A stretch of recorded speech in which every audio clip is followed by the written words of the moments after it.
Hello and welcome to the PhD Life Thrive podcast. I'm Emma Brzezinski and today I am talking to the wonderful David Vincent about his book, A History of Solitude. We talk about the difference between loneliness and solitude. We talk about David's own experience of his problematic PhD supervisor, and we talk about walking dogs. So I do hope you enjoy this episode.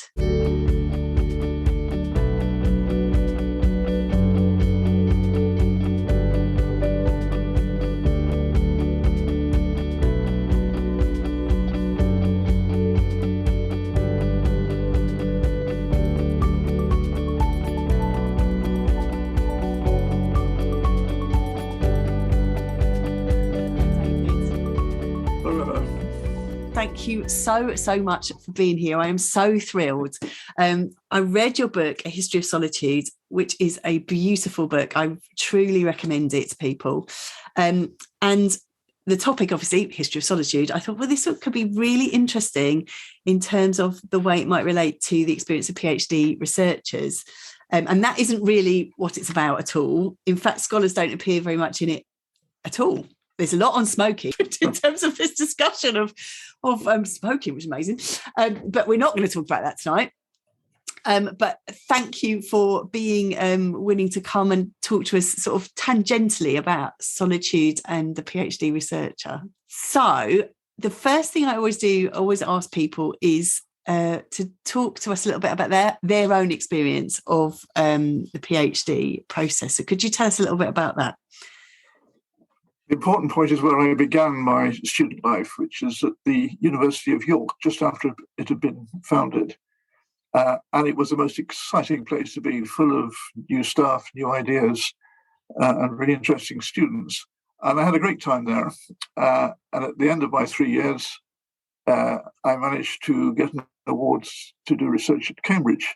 And that turned out to be a fairly serious mistake. Right. I went from York, which was as at the leading edge of everything at the time, to a boys' boarding school, which is what a Cambridge college was in those days. And to a supervisor who had minimal interest in what I was doing and who I had to fire at the end of my first year. Right. And well done for firing them. Well, indeed. But this is, in a sense, of minimal relevance to those who might be listening to this podcast, because 2-3 years after I was there, then the men's colleges at Cambridge went co-ed, and the experience I had then has not been repeated. Right. And indeed, the history faculty at Cambridge now is much more receptive to the kind of history that I do, and I've had 2 visiting research fellowships there in recent years. So what happened to me then was part of my biography, not very instructive for anybody coming after me. Or I would say that in terms of my more recent work on solitude and loneliness, that if in my fortunate life I've had a lonely year, it was that first year at Cambridge, right, stuck in this boys' college after York, with my PhD going down the tubes at speed, and difficult to find the kind of social interactions that you would normally want in a university. Well, I'm really sorry to hear that you had that experience. But as I say, I do think it's useful for people to hear that you did fire your supervisor and you did change it up, kind of put yourself in the driving seat of it, because you can make a change, and people to listen to that and take that on board, that you don't have to sit and suffer with a PhD. But yes, this idea of often doing a PhD is one of the most lonely times that people experience, which is why I was wanting to talk to you about this topic. And in the book, you make an interesting differentiation between loneliness and solitude. And I wonder if you could tell us a little bit about that. Well, if you choose to be a historian, researcher, if you set out an ambition of spending the rest of your working life in archives and in quiet studies writing books, then you've already embraced a certain sort of solitude, right, as your way forward. Many other entirely capable people wouldn't want that life. So I was already, in a sense, tuned up for solitude. In the book, I defined loneliness as failed solitude. Yes. That is to say, it's when you're on your own, when you choose not to be on your own, when you are on your own and can't find a way back to company, when you're on your own because of other pressures in your life. Solitude, I've understood, in the modern era at least, to be a positive and chosen experience, a place when you can find yourself, where you can fulfill yourself. And in the end, as a historian, I found my way to that. I've spent a long life writing books and have fundamentally enjoyed doing so. So solitude's been good for me. But in those particular circumstances, as a postgraduate in my first year at least, then it looked a lot more like loneliness. It's really helpful in terms of thinking about loneliness as failed solitude, and that solitude can be a really productive space. And I think you talk in the book also about trigger points for loneliness, and that it can become a problem at a kind of particular moments. I wonder if you could just expand on that a little bit, because I think, again, that really speaks to the postgrad experience.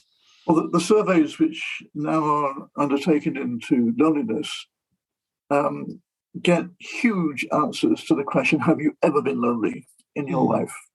Way up in the 50, 60, 70, 80%, which looks serious. But it has a lot to do with the kind of life course which most modern men and women undertake. There are many more changes now in our circumstances than there used to be for most people in the past. Now you've got 2 or 3 schools before you get to university, which you change between. Then you've got undergraduate. Then, in the case of myself and this audience, you've got the change to postgraduate. Then you've got the further changes as you work your way into your career. Then you've got changes in your personal life, and you're forming relationships, and perhaps getting married, perhaps having children, moving home. There are a whole series of change moments in modern life, any one of which can go wrong. You cannot guarantee that your student life will be as fulfilling as you wish it to be. You cannot guarantee that you'll move smoothly into a job. You cannot guarantee that when you move to the location of your job that you'll make friends there, and so on and so forth. There are more risks in the modern world. There will be moments when you fall between the stools, when your networks fail, and when you do feel quite lonely and suffer somewhat.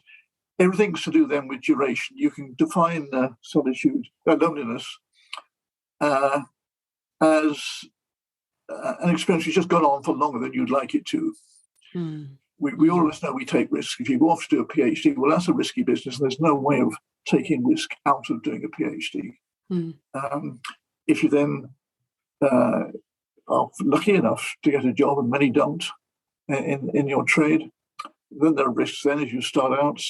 I moved from Cambridge, where by that time I had got some sort of social network going, to Keele University in the Potteries, where although my family came from there, I had very little networks. They had to be rebuilt. And so it goes on.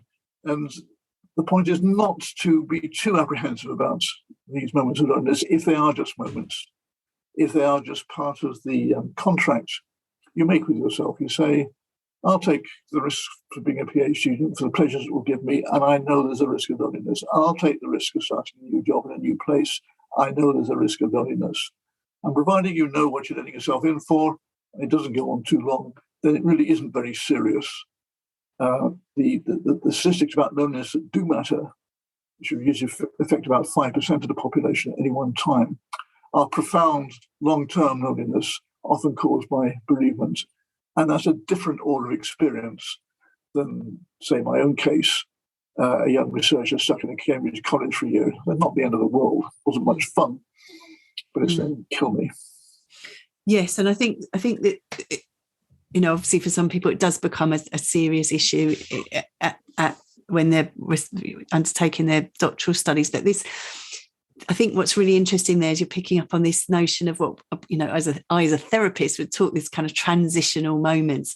And in those transitional moments where everything is thrown into play, that everything is kind of a little bit unsure, and that you're linking to these potential trigger moments for loneliness, and that because you're either thrown into new ways of relating to the people who are around you, or you are literally taken away from the relationship network that you had before. But I think that will happen, but I think an important point there is to remind yourself why you're there, why you're doing this. Bereavement, which is a fundamental cause of loneliness, is obviously forced upon you. Choosing to do a PhD is not. It's a life decision you've made, and you need to remind yourself that you've taken that decision, you're responsible for that decision, and coming with that will be a risk of some downside, but you can live through that because it's your own course that you're following. Yes, and the potential that comes with that you've opened up a new gateway into a new experience and into new ways of being and into new relationships. And so actually to embrace the possibilities there, which may feel very challenging, but there are all sorts of possibilities in there. It also, of course, this must be a basic issue for the whole of your enterprise. There's doctoral research and doctoral research. You're talking to somebody at the lonely end, the solitary end of doing research. Yes. Where part of a scientific PhD program, I'd be probably part of a team, jointly exploring some project with my own particular role in it, and have immediate company. Some parts of humanities and social sciences, by their nature, are isolated endeavours, and you must again face up to the fact that that's the choice you've made. Yes, and find ways of collaborating and finding that way through. But I think you're right that people have very different experiences, don't they? In the depending on where they're sitting. And it depends also on the provision your university has made for you. The college I was at was hopeless, but there was another academic, an established academic at Newnham, in fact, a girls' college, who ran a research group every fortnight, which became a kind of social centre and brought people together. And I'm forever grateful to her and to that group for giving me a network really quite early on to join. And also, you seek out social facilities that have been provided. Cambridge even then had a graduate centre, and it had the university library, which is where I worked, which had a tea room, which was my basic location of my social life for the first year. Gotta love a tea room. Got to love a tea room. Yep. Still there. So another element in your book, and I say there's so much of interest in this book, and I really would recommend it. And I'll put the details of it in the show notes. And say that it's in paperback now. I've got the paperback. I must have been one of the first for the paperback. Okay. So another interesting element that I wanted to pick up on was that you talk about finding people negotiating to find space alone, to be alone, to find solitude within busy environments. And I think, of course, that has a particular currency at the moment where so many people have been working at home and perhaps sharing that space with other people, trying to find how they can have that space to work for themselves. Well, I think in the pandemic, the evidence is that the desire for solitude has increased. Yes. In the way you just implied, there are lots of people, or have been during the lockdowns, who were used to finding some space at home to conduct their own affairs, and suddenly find it full of children or partners. Yes. Who should be at work but now are not. And unless they're fortunate to have a large house or a large garden, the lockdowns, I think, have been very stressful for a lot of people, not being able to get away from their own family during the day, as once they were used to doing. And I've written in my book, and I've also in the Solitude book, and I've written again in the book I'm now writing about the pandemic, that being able to walk out of the house was of critical importance. That too much of the thinking about loneliness and solitude is based on the assumption that you only ever stay within the four walls of your house, whereas of course it's very easy to get out of it. And under the lockdown, there was the one exception that was made to staying in your house was going out for one piece of exercise a day. And the government did that because it did understand that that really was important. And it was worth the slight risk that entailed. And the evidence is that people seized upon that with great avidity, and being able to walk the park, walk out the countryside, take the dog for the walk, was really important as a way of surviving the pandemic. And even as a research student, I mean, I was in Cambridge, beautiful town in its way, to be able to walk around that and walk out into the countryside was important. And towards the end of my time, I was there for 4 years in the end. I lived out in a village out on the fens and used to walk out of my house into Fenland, which is the most magical landscape, if that's the kind of thing that pleases you.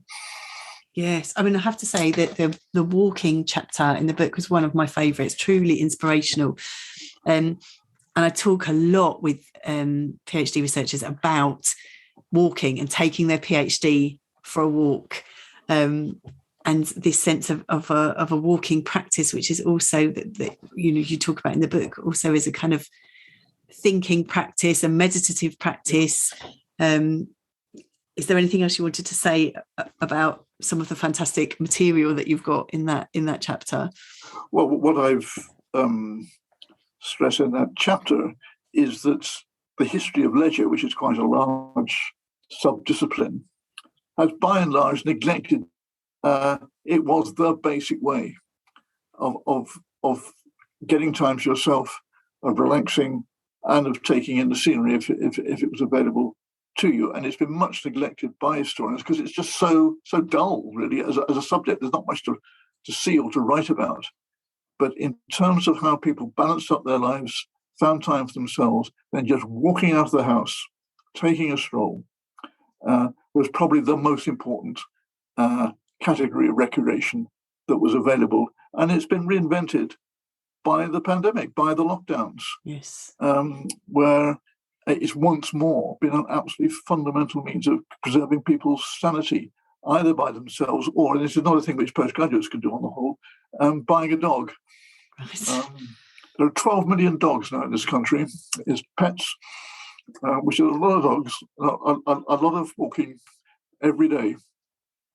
You can, even if you can't have your own dog. I've just signed up to be a dog walker. So if you can't have your own dog, you can volunteer and walk other dogs. Especially there's a gorgeous. I'm just going to give a shout out now for the Cinnamon Trust that I just signed up for, that walk dogs for people who are elderly or not well, and they can't walk their dog, so you walk their dog for them.